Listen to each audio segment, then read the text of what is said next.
Hey, welcome back to Blue and Blur, everybody. My name is Marc. And I'm RJ. When we get back, we're going to talk about the NHL and what news is going on.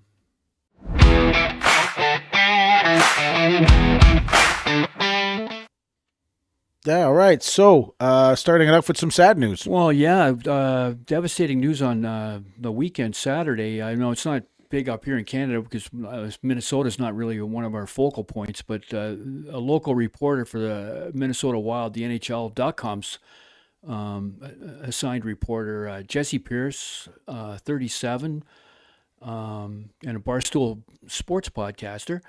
Her and her three kids were in a house fire, and all four perished. I think her kids. I saw the picture. I don't know their ages, Three but kids, yeah. I think they're. I know they're all under the age of like Oh, they're very 10, young. Yeah. 10, 7, and 3 or something like that. It's just her husband was away on a business trip, and they all the four of them succumbed to a. It must have been quite the house fire. Yeah. And so the Minnesota Wild franchise and Hockey Nation up there are just devastated. Apparently, she was quite well liked and quite popular. And you never know. This, not to bring it to a hockey news thing, but teams use all kinds of things for fire, and this might propel Minnesota in the playoffs to win it for Jesse. Yeah. Anyway, just we feel bad and pass that along to her husband and family and the Minnesota Wild Hockey Nation. Yep.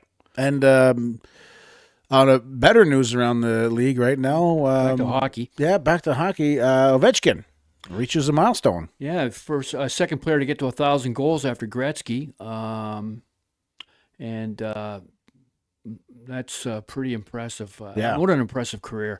And there is a. I mean, right now going on around the NHL, NJ Kopitar has announced that this is his final year, and He's doing the rounds, yeah. he's been. All the teams are shaking hands with him at the end of the game, and apparently Jonathan Quick and him had a big hug.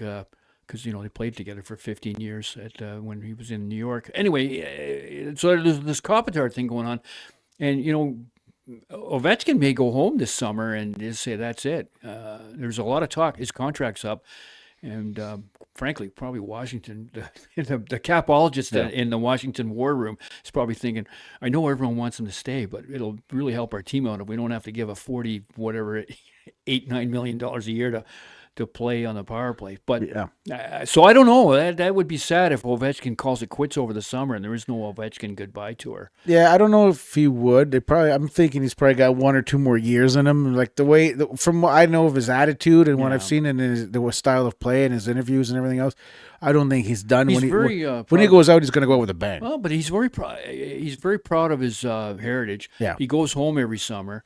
He identifies himself as a I'm Russian. I'm a Russian hockey player. Yeah. And I'm thinking maybe he wouldn't mind going back to the KHL while he's still got some legs. Yeah, you know what I'm thinking. And play a couple of years in front of his home his home crowd. He could probably end up doing what Yager did: just go back to KHL and buy a team and play for the team. There's that too, though. He could maybe still play 2 more years in the NHL and still go back. I mean, the KHL, he that's not as competitive.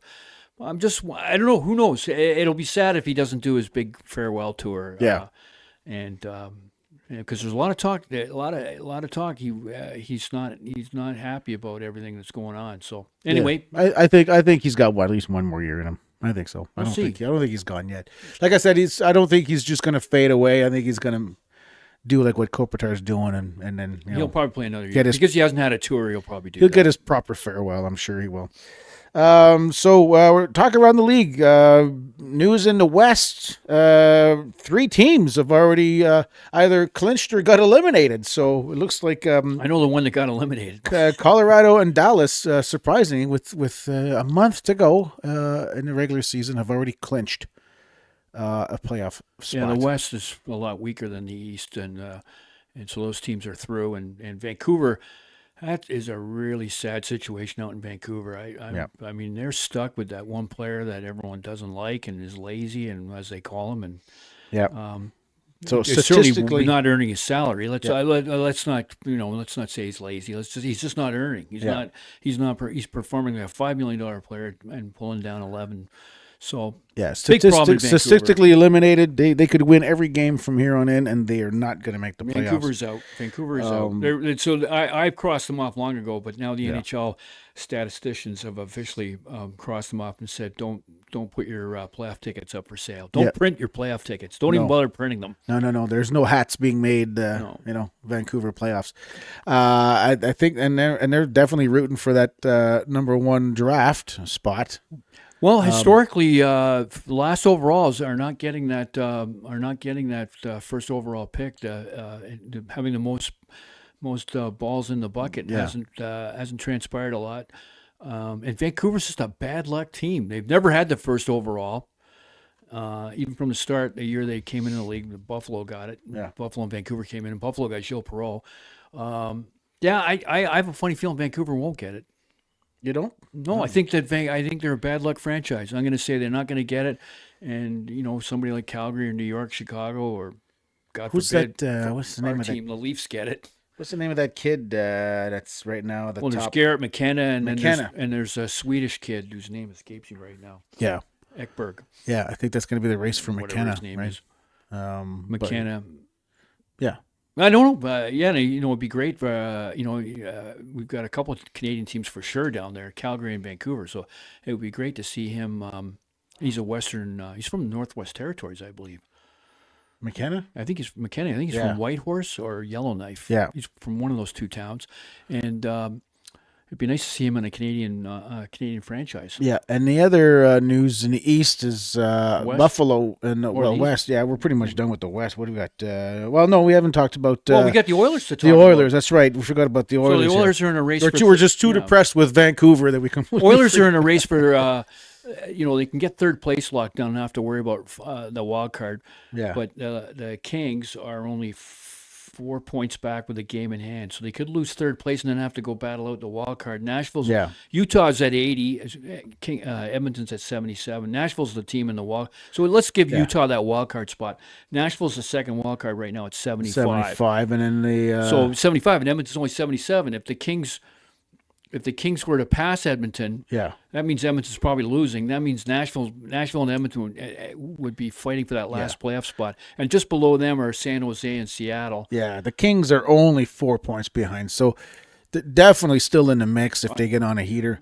I went cross Winnipeg, put them back in the race, but I tell you, San Jose and Winnipeg, by this weekend, they better win some games, or they're going back into the. Because they're at 70. Winnipeg's going back into the cross-off pile. 7 points behind. Well, technically 5 points behind the wild card, but they'd have to start doing some winning. They're in danger there. Yeah, so that's, but again, same story as the East is that the Oilers are in a comfortable position, but not that comfortable because there's still some teams in behind. Chasing them. So we just talked about that. We're in the East, same deal. Were you going to say something about Buffalo? Well, we detailed the East race in the Montreal video, but we'll talk about it quick. So 95 points for Buffalo. They're running away with it. Tampa Bay is very comfortable in number 2. The big race is for 3 and 4. The wild card in third place, where you've got, we said, 6 teams within 6 5 teams points. 2 points. 2 points, yeah. And one of them's got to go, and then there's Ottawa and Philadelphia below them. I kind of crossed Philadelphia off. I actually had crossed Philadelphia off, but they've won 3 in a row. I'm trying to get back on the list. But Ottawa, I'm still holding on to Ottawa, but they've got to start. They're in the same situation as Winnipeg, San Jose. Yeah. If they don't get some production out of these next 3 to 4 games, they're going to run out of runway. Yeah, and Toronto finally figuring it out how the tank works by losing the past. We'll talk about that 2. in the next video. We'll talk about that in the next video. I want to save that for that for the Toronto rant. Save that for the next. Which will be in the next video. So anyway, don't forget to like and subscribe down in the video. Let us know what you think about the podcast down below, and we'll see you in our next video.